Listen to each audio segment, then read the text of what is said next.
Hi again. I'm getting ready to plant some little herb seeds here, some little herb pots to start them from seedling. And just wanted to share a quick tip with you. I noticed, well, when I started using these things, I noticed there's the bottom. Basically, there's no bottom. It's just like one big hole.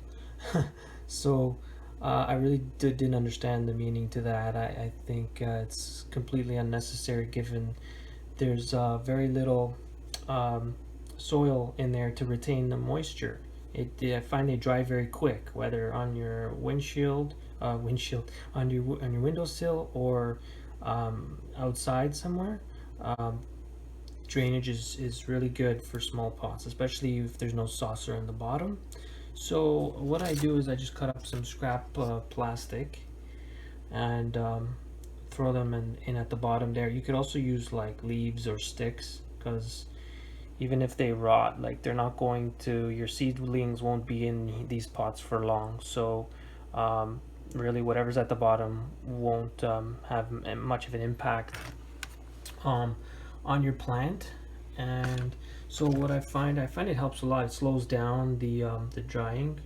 It still allows the water to go through, but it significantly slows the amount of water that it prevents it from being too dry, which is a problem I was having, but also um, prevents your soil from losing your soil. Soil also goes right through the bottom.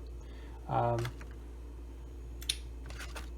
yeah, so there's one quick tip for spring planting.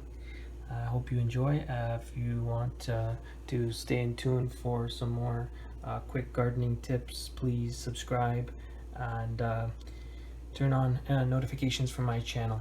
Thanks so much. Also, if you have any questions or suggestions, uh, just want to share some ideas in the comment section, greatly appreciated.